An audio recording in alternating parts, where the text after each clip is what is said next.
दोस्तों, आज था हमारी महाकुंभ यात्रा का दूसरा दिन और हम निकलते हैं ओमकारेश्वर से उज्जैन महाकालेश्वर के लिए।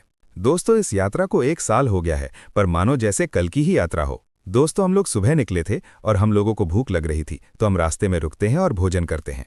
उसके बाद हम पहुंच जाते हैं उज्जैन महाकालेश्वर, जो कि ओमकारेश्वर से लगभग 150 किलोमीटर है। तो हम 3 से 4 घंटे में यहाँ पहुंच जाते हैं। दोस्तों, महाकालेश्वर में आकर आपको एक अद्भुत एहसास होता है। यहाँ जो शिवलिंग है, उनका दर्शन करने के बाद आपको ऐसा लगता है जैसे आप सब कुछ भूल गए हों।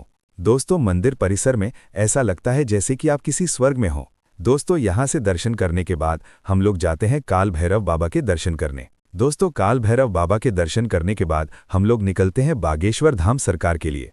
दोस्तों, हम लोग रास्ते में रुकते हैं, हमारे भाई साहब हैं उनके घर पर, वहाँ भोजन करते हैं और फिर हमारे भाई साहब को भी साथ में लेकर हम लोग रात को निकलते हैं 12 बजे। दोस्तों, ठंड काफ़ी ज़्यादा थी, फिर भी हम लोगों का जुनून ऐसा था कि ठंड भी हमको नहीं रोक पा रही थी।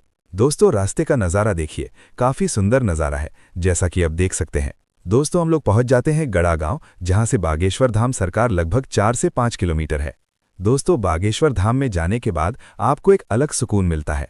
दोस्तों, हमने कभी सोचा नहीं था कि हम यहाँ पर जा पाएंगे, पर भगवान की कृपा से हम यहाँ जाते हैं, अच्छे से दर्शन करते हैं। दोस्तों, बागेश्वर धाम में सुविधा काफ़ी अच्छी है, खाने की, पीने की, रुकने की। दोस्तों, यहाँ से दर्शन करने के बाद हम निकलते हैं चित्रकूट के लिए।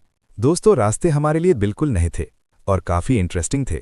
दोस्तों, ये एक जंगली इलाका है, यहाँ रात को आना सेफ नहीं होता है। दोस्तों, हम लोग रास्ते का नज़ारा देखते हुए आगे बढ़ते हैं और एक अनजान जगह रुकते हैं चाय नाश्ता करने के लिए। हमारे भाई साहब चाय वाले भैया के साथ कुछ चर्चा करते हैं और दोस्तों 15 से 20 मिनट रुकने के बाद हम लोग पुनः निकलते हैं और दोस्तों हम रुककर थोड़ा फोटोशूट करते हैं।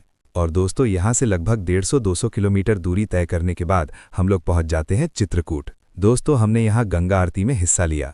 दोस्तों, चित्रकूट में आने के बाद आपको ऐसा लगेगा जैसे आप हरिद्वार में ही हो। दोस्तों, चित्रकूट से हम लोग निकालते हैं महाकुंभ प्रयागराज के लिए। लगभग 2 से 3 घंटे बाद हम पहुँच जाते हैं प्रयागराज। दोस्तों, यहाँ आने के बाद मानो ऐसा लग रहा था कि हम लोग स्वर्ग में आ गए हों, जैसा कि वीडियो में आप नज़ारा देख सकते हैं। दोस्तों, फिर हम लोग गाड़ी लेकर जाते हैं हमारे जहां रुकने की व्यवस्था थी, कैंप में। दोस्तों, उसके बाद हम खाना खाते हैं और फिर रात्रि भ्रमण के लिए निकलते हैं। दोस्तों, रात का नज़ारा काफ़ी सुंदर था, जैसा कि आप देख सकते हैं वीडियो में, बिल्कुल एकदम शांति है। दोस्तों, हम थोड़ी देर घूमने के बाद वापस आकर सो जाते हैं। तो दोस्तों, ये था हमारी डे 2 यात्रा का सफ़र। दोस्तों, हमारी आगे की यात्रा से आप जुड़ना चाहते हो तो हमारे साथ बने रहें।